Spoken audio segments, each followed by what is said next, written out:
Hi friends, welcome back to Mazhathulli creations. ഈ channel നിങ്ങൾ ആദ്യമായിട്ടാണ് കാണുന്നതെങ്കിൽ സബ്സ്ക്രൈബ് ചെയ്യാൻ മറക്കല്ലേ. മീനാക്ഷിയും വൈശാഖും തമ്മിലുള്ള മുഹൂർത്തം കുറിക്കാൻ വേണ്ടി തിരുമേനിയെ വിളിപ്പിച്ചിരിക്കുകയാണ് ചെമ്പകമംഗലത്തെ രാജലക്ഷ്മി അമ്മ. ഇതെങ്ങനെയെങ്കിലും തടയണം എന്ന് വൈശാഖ് ഇന്ദ്രജിയോടും പറഞ്ഞിരുന്നു. അതിൻ്റെ ഭാഗമായിട്ട് തിരുമേനി ചെമ്പകമംഗലത്തേക്ക് വന്നുകൊണ്ടിരുന്ന സമയത്ത് പെട്ടെന്ന് റോഡ് ബ്ലോക്ക് ചെയ്ത് അദ്ദേഹത്തെ തടഞ്ഞു നിർത്തിയിരിക്കുകയാണ് ഇന്ദ്രജിയും ഇന്ദ്രജിയുടെ ആൾക്കാരും. ചെമ്പകമംഗലത്ത് താൻ ഇതിനു മുമ്പേ പോയിട്ടുണ്ടോ എന്ന് ഇന്ദ്രജി ചോദിച്ചപ്പോൾ അദ്ദേഹം പറയുന്നുണ്ട്, പോയിട്ടുണ്ട്. വളരെ മാന്യന്മാരാണ് അവിടെയുള്ളവർ, അന്തസ്സുള്ളവരുമാണ്, നല്ല സംസ്കാരമുള്ള മനുഷ്യർ. ഇത് കേട്ട് പുച്ഛത്തോടെ ഇന്ദ്രജ പറയുന്നു, ചെമ്പകമംഗലത്തുകാരെ കുറിച്ചുള്ള സ്തുതി സങ്കീർത്തനം കേൾക്കാനല്ല തന്നെ ഞാൻ ഇവിടെ പിടിച്ചു നിർത്തിയിരിക്കുന്നത്. പറയാനുള്ള സത്യം പറയണ്ടേ മേഡം എന്ന് ജോത്സ്യൻ. അവിടെ ഒരു കാര്യത്തിന് വിളിച്ചാൽ തനിക്ക് എത്ര രൂപ പ്രതിഫലം തരും എന്ന് ഇന്ദ്രജ പറഞ്ഞപ്പോൾ ജോത്സ്യൻ പറയുന്നു, പ്രതിഫലം മാത്രമല്ലല്ലോ മേഡം, ചില എത്തിക്സുകളില്ലേ, പ്രൊഫഷണൽ എത്തിക്സ്. ഇന്ദ്രജ പറയുന്നു, പച്ച നുണകൾ പറഞ്ഞ് ഫലിപ്പിച്ച് മനുഷ്യരെ പറ്റിക്കുന്നതാണോടോ പ്രൊഫഷണൽ എത്തിക്സ്? ജ്യോതിഷം കള്ളമല്ല മേഡം എന്ന് വീണ്ടും അദ്ദേഹം പറഞ്ഞപ്പോൾ ഇന്ദ്രജ പറയുന്നു, അതെന്തോ ആയിക്കോട്ടെ, ചെമ്പകമംഗലത്ത് കബഡി നിരത്തിയാൽ അവർ തനിക്ക് എത്ര രൂപ പ്രതിഫലം തരും? അത് പറയും. സാധാരണക്കാർ തരുന്നതിൽ നിന്നും 10 ഇരട്ടി പ്രതിഫലം അവർ തരും എന്ന് അദ്ദേഹം പറഞ്ഞപ്പോൾ ഇന്ദ്രജ പറയുന്നുണ്ട്, എന്നാൽ ഞാൻ 100 ഇരട്ടി തനിക്ക് തരുന്നുണ്ട്, എന്താ മതിയോ? മതി, സന്തോഷമെന്ന് അദ്ദേഹം പറയുന്നു. എന്നാൽ ഇവിടം തൊട്ട് അങ്ങോട്ട് ഇനി ഞാൻ പറയുന്നത് താൻ കേൾക്കണം എന്നും ഇന്ദ്രജ പറയുന്നുണ്ട്. ആ സമയത്താണ് ചെമ്പകമംഗലത്ത് നിന്ന് രാമഭദ്രൻ സാറ് ഈ ജോത്സ്യനെ വിളിക്കുന്നത്. ആരാണെന്ന് ഇന്ദ്രജ ചോദിച്ചപ്പോൾ ആരാണെന്ന് ഇദ്ദേഹം പറഞ്ഞു കൊടുക്കുകയും ചെയ്യുന്നു. കട്ട് ചെയ്യാൻ ഇന്ദ്രജ ജോത്സ്യനോട് പറയുന്നുണ്ട്, അത് മേഡം എന്നൊക്കെ പറഞ്ഞിട്ട് നിവൃത്തിയിലാണ്ട് ഫോൺ കട്ട് ചെയ്യുകയാണ് ജോത്സ്യൻ. വിഷമത്തോടെ ഇന്ദ്രജ പറയുന്നു, വിഷമിക്കട്ടെ, പൂച്ച എലിയിട്ട് തട്ടിക്കളിക്കുന്നത് പോലെ കുറേ നേരം ഇങ്ങനെ നിൽക്കാം, ഒടുവിൽ എന്തു വേണമെന്ന് ഞാൻ നോക്കാം. ജോത്സ്യനെ വിളിച്ചിട്ട് കിട്ടാത്തത് കൊണ്ട് തന്നെ രാമൻ പരിഭ്രാന്തനായി അവരുടെ അടുത്തേക്ക് വന്നിട്ട് കാര്യം പറയുന്നുണ്ട്. അമ്മേ, ആ ജോത്സ്യൻ വിളിച്ചിട്ട് കാര്യം ഫോൺ എടുക്കുന്നില്ലെന്നും പറയുന്നു. ഫോൺ എടുക്കുന്നില്ലേ എന്ന് രാജലക്ഷ്മി അമ്മ പറയുന്നു. അയാൾ സ്കൂട്ടറിൽ ഇങ്ങോട്ടേക്ക് വരുമായിരിക്കും, അയാൾക്ക് സ്കൂട്ടറുണ്ട്, അതിലാണ് യാത്രയെന്നും കൈമൾ പറയുന്നു. അതല്ല, ഇതിൽ എന്തോ ഒരു ഡൗട്ട് തോന്നുന്നുണ്ട് എനിക്ക്, ചെറിയൊരു നെഗറ്റീവ് പോലെ. അയാൾ വിളിച്ചിട്ട് കോൾ കട്ട് ചെയ്തു എന്നും രാമൻ പറയുന്നു. ടെൻഷനോടെ എല്ലാവരും നിൽക്കുന്നുണ്ട്. കോള് കട്ട് ചെയ്തെന്നോ എന്ന് കൈമൾ. നമ്മുടെ കുടുംബവുമായി ഒരുപാട് കടപ്പാടുള്ള ആളാണ് ജോത്സ്യൻ, അയാൾ വരാതിരിക്കില്ല. ഏതായാലും ഞാനൊന്ന് വിളിച്ചു നോക്കാം എന്ന് പറഞ്ഞ് രാജലക്ഷ്മി വിളിക്കുന്നു. ആരാണ് എന്ന് ഇന്ദ്രജ ചോദിക്കുകയാണ് ജോത്സ്യനോട്. രാജലക്ഷ്മി അമ്മയാണെന്ന് ജോത്സ്യനും പറയുന്നു. ഗത്യന്തരമില്ലാതെ വിളിക്കുകയാണ്. എന്തായാലും ഫോൺ എടുത്തിട്ട് താൻ പറയേ വരാൻ പറ്റില്ലെന്ന്. പറയടോ, താൻ ഇന്നു മുതൽ എൻ്റെ ആളാണ്, അത് മറക്കരുതെന്നും താൻ സ്വപ്നം കാണുന്നതിൽ അപ്പുറമുള്ള തുക തനിക്ക് ഞാൻ തരും, എടുത്തു പറയേ എന്നും ഇന്ദ്രജ പറയുന്നു. ഫോൺ എടുത്ത ശേഷം രാജലക്ഷ്മി അമ്മ കൈമൾ ജോത്സ്യനോട് ചോദിക്കുന്നുണ്ട്, എന്താ ജോത്സ്യരെ ഇവിടെ വരാൻ താമസം? എനിക്ക് വരാൻ പറ്റില്ല മേഡം എന്ന് പറഞ്ഞ് ഫോൺ വെക്കുകയാണ് ജോത്സ്യൻ. ഇടുകേട്ട് ചിരിച്ചുകൊണ്ട് ഇന്ദ്രജ പറയുന്നു, ഇതിനാണ് പ്രഹരം എന്ന് പറയുന്നത്, ചെമ്പകമംഗലത്തിലെ മഹാരാജ്ഞിയുടെ തലക്കിട്ട് കൊടുക്കുന്ന പ്രഹരം. എന്നിട്ട് വീണ്ടും ഇന്ദ്രജ പൊട്ടിച്ചിരിക്കുന്നുണ്ട്. എന്നാൽ ഇത് തനിക്കൊരു ഷോക്ക് ഏറ്റതുപോലെ തന്നെയായിരുന്നു രാജലക്ഷ്മിക്ക്. എന്താ രാജലക്ഷ്മി എന്ന് കൈമൾ ചോദിച്ചപ്പോൾ രാജലക്ഷ്മി പറയുന്നുണ്ട്, ആ ജോത്സ്യന് വരാൻ പറ്റില്ലെന്ന്. എല്ലാവരും ടെൻഷനായി. അയ്യോ, അതെന്തായെന്ന് സാവിത്രിയും ചോദിക്കുന്നുണ്ട്. പുഞ്ചിരിയോടെ നിൽക്കുകയാണ് മൈഥിലി. അംഗം കുറിച്ചിട്ട് പോയ ശത്രുക്കൾ അണിയറയിൽ വാള് രാഗി തുടങ്ങി എന്ന് കൈമൾ പറഞ്ഞപ്പോൾ രാമൻ പറയുന്നു, ഏറെ ശത്രുക്കളൊന്നും ഇല്ല, ഒരൊറ്റ ശത്രു, എൻ്റെ പെങ്ങൾ ഇന്ദ്രജ, അവളായിരിക്കും ഇതിൻ്റെ കാരണക്കാരി. ശേഷം ആരും കാണാതെ രാത്രിയിൽ വൈശാഖ് മൈഥിലി വിളിച്ചിട്ട് പറയുന്നു, മൈഥിലി, നീ മുറിക്കകത്തല്ലേ, മുറിയിൽ കുറ്റിയിട്ട് പതുക്കെ സംസാരിക്കാവൂ, അവസാന നിമിഷം പോലും നമ്മൾ പിടിക്കാനിട വരരുത്. അതില്ല, ഞാൻ മുറി കുറ്റിയിട്ടിട്ടുണ്ട് എന്ന് മൈഥിലി. ചെമ്പകമംഗലത്ത് ഇപ്പോൾ മരത്തൂണുകൾക്ക് പോലും ചെവിയുണ്ടായി വരികയാണ്, അത് നമ്മൾ സൂക്ഷിക്കണം എന്ന് വൈശാഖ് പറഞ്ഞപ്പോൾ മൈഥിലി പറയുന്നു, ഞാൻ സൂക്ഷിച്ചാണ് എല്ലാ കാര്യങ്ങളും ചെയ്യുന്നത്, നിനക്കാണ് അശ്രദ്ധ. ഞാൻ മറ്റൊരു കാര്യം ഷെയർ ചെയ്യാനാ നിന്നെ വിളിച്ചത്. എടി, നമ്മൾ വല്ലാത്തൊരു കുരുക്കിലാണ് എന്നൊക്കെ വൈശാഖ് സംസാരിച്ചുകൊണ്ടിരുന്ന സമയം ജനലിൽ കൂടി ഈ മീനാക്ഷി അതിലേ പോയപ്പോൾ വൈശാഖിൻ്റെ സംസാരം കേൾക്കുന്നുണ്ട്. അങ്ങനെ മീനാക്ഷി അത് ശ്രദ്ധിച്ച് കേൾക്കുന്നു. വൈശാഖ് വീണ്ടും പറയുന്നു, എടി, കല്യാണത്തിന് മുമ്പ് അവർ ആ പണം തരുമെന്ന് എനിക്ക് തീരെ വിശ്വാസമില്ല. കല്യാണം നടന്നാലേ അവർ ആ പണം തരൂ. അത് ശരിയാണ്, പക്ഷേ കല്യാണം വരെ നമുക്ക് നിൽക്കാൻ പറ്റുമോ എന്ന് മൈഥിലിയും ചോദിക്കുന്നു. അത് പറ്റില്ല, അത് തട്ടിയെടുക്കാൻ വേണ്ടി എനിക്ക് മീനാക്ഷിയുടെ കഴുത്തിൽ താലി കെട്ടാൻ പറ്റുമോ? അതെന്തിനു ചതിയാടോ എന്ന് വൈശാഖ് പറഞ്ഞപ്പോൾ പിന്നെ നമ്മൾ എന്ത് ചെയ്യുമെന്ന് മൈഥിലി ചോദിക്കുന്നുണ്ട്. ആ പണം 1-2 രൂപയല്ല, 1 കോടി രൂപയാണ്, അത് നമുക്ക് കിട്ടിയേ പറ്റൂ. ആ പണമാണ് നമ്മുടെ മുന്നോട്ടുള്ള ജീവിതത്തിലെ ഏക വഴിത്തിരിവ്. കല്യാണത്തിന് മുമ്പേ തന്നെ ആ പണം എങ്ങനെയും ഞാൻ കൈക്കലാക്കിയേ പറ്റൂ. അതിനിപ്പോൾ അച്ഛനെയും അമ്മയും തന്നെ നിയോഗിക്കാം. ഏതായാലും നീ സമാധാനത്തോടെ കിടന്നുറങ്ങാൻ നോക്കുമെന്ന് പറഞ്ഞിട്ട് വൈശാഖ് ഫോൺ വെച്ചു. ശേഷം കാണിക്കുന്നത് പിറ്റേ ദിവസമായിരിക്കുന്നു. 1 കോടി രൂപ അടങ്ങിയിരിക്കുന്ന ബാഗ് എടുത്തുകൊണ്ടുവന്ന് ബെഡിലേക്ക് വെക്കുകയാണ് നന്ദിനി. മീനാക്ഷി മനസ്സിൽ വിചാരിക്കുന്നു, ഈ ബാഗ് സൂക്ഷിക്കണം, ഇതാണ് ചിലരുടെ ജീവിതത്തിന്റെ അടിത്തറ. എന്താ മോളെ ഈ ബാഗിൽ ഇങ്ങനെ നോക്കുന്നത്? അത് നിനക്കുള്ള പണം തന്നെയാണ്. നിന്നെ കല്യാണം കഴിച്ചു കൊടുക്കുമ്പോൾ വൈശാഖിന് കൊടുക്കുന്ന സ്ത്രീധന പണം. എന്നെ നന്ദിനി പറഞ്ഞപ്പോൾ മീനാക്ഷി പറയുന്നു, ആ വാക്ക് ഉപയോഗിക്കരുതെന്ന് ACP എത്ര തവണ പറഞ്ഞമ്മേ? സ്ത്രീധന പണം എത്ര ചീപ്പമ്മേ ഈ വീട്. നന്ദിനി പറയുന്നു, മോളെ അത് ശരിയാണ്. ഇന്നത്തെ കാലത്ത് സ്ത്രീധനം എന്ന് പറയുന്നത് തന്നെ തെറ്റാണ്. കാരണം അടുക്കളയിൽ ഹോമിക്കാനല്ല മാതാപിതാക്കൾ ഇന്ന് പെൺമക്കളെ വളർത്തുന്നത്. അവർക്ക് വിദ്യാഭ്യാസം കൊടുത്ത് വളർത്തി ഉന്നത നിലയിൽ എത്തിച്ച ശേഷം മാത്രമാണ് വിവാഹം നടത്തുന്നതും വിവാഹം ആലോചിക്കുന്നതും. അതവിടെ നിൽക്കട്ടെ. എൻ്റെ മോളെ പറ്റി പറയുകയാണെങ്കിൽ, നിനക്കിപ്പോൾ ഒരു ജോലിയില്ല, പിന്നെ ഭർത്താവിൻ്റെ വീട്ടിൽ ചെന്നാലും ഇവിടെ നിന്നാലും എൻ്റെ മോൾക്ക് ഒരു കുറവും വരരുത്. പണത്തിന് അതിൻ്റെതായ വിലയുണ്ട് മോളെ. പണമില്ലാണ്ട് എന്തെങ്കിലും കാര്യം നടക്കുമോ?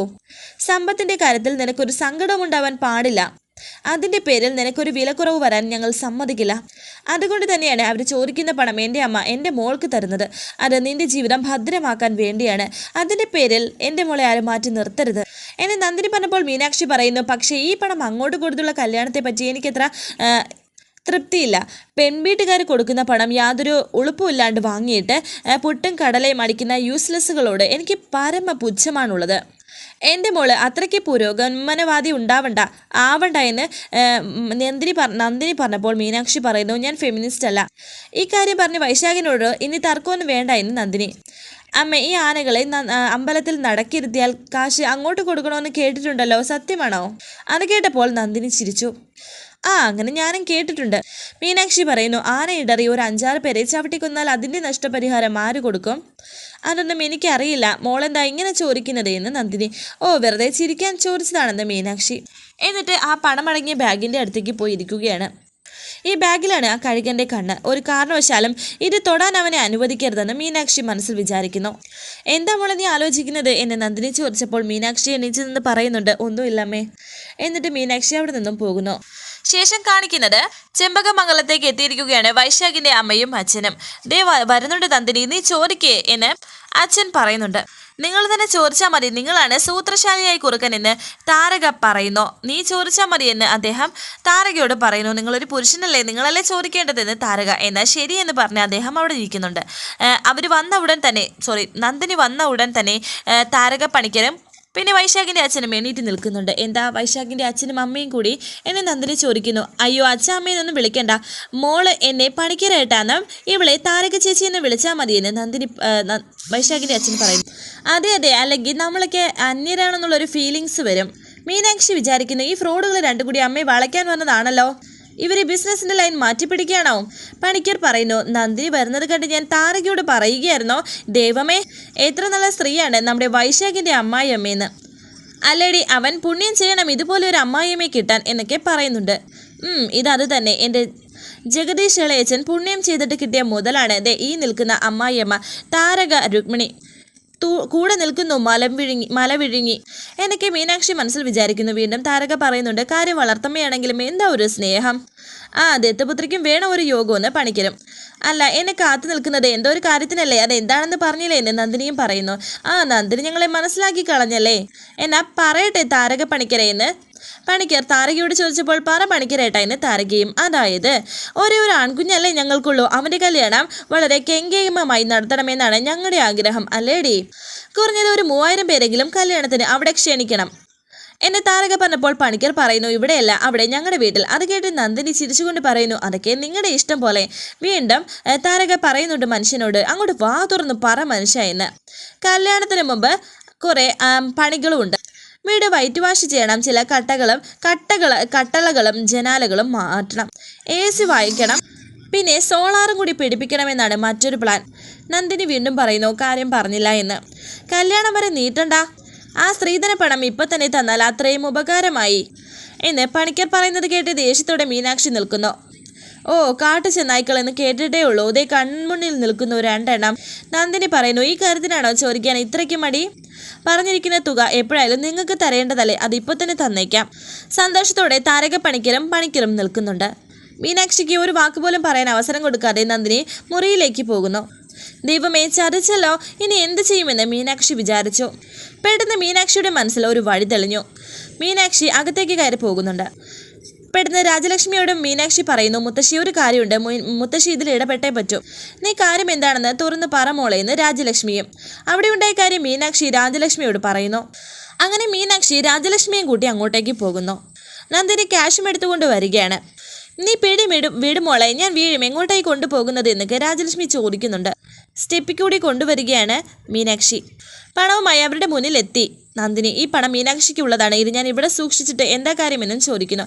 അതാണ് ന്യായം, പണം എന്ന് പറയുന്നത് വിനിയോഗിക്കാനുള്ളതാണ്, അത് ഇവിടുത്തെ അലമാരിയിൽ ഇരുന്നിട്ട് ഒരു കാര്യമില്ല, ഞങ്ങളുടെ കയ്യിലിരുന്നാൽ ഞങ്ങൾ അത് വിനിയോഗിക്കുമെന്നൊക്കെ പണിക്കർ പറയുന്നു. മാത്രമല്ല നമ്മളെല്ലാം ഒരേ കുടുംബക്കാരല്ലേ എന്ന് താരകയും പറയുന്നുണ്ട്. ദാ പണം എന്ന് പറഞ്ഞ് ആ ബാഗ്, പണമടങ്ങിയ ബാഗ് അവരുടെ നേരെ വെച്ച് നീട്ടുകയാണ് നന്ദിനി. രണ്ടുപേരും അന്തം വിട്ട് നിൽക്കുമ്പോൾ വൈശാഖം ഇതെല്ലാം കാണുന്നുണ്ടായിരുന്നു. വൈശാഖ് വിചാരിക്കുന്നുണ്ട്, ഇനി ഇവരുടെ കയ്യിൽ നിന്ന് എങ്ങനെയാണ് ഞാൻ ഈ കാശ് അടിച്ചെടുക്കുന്നത്.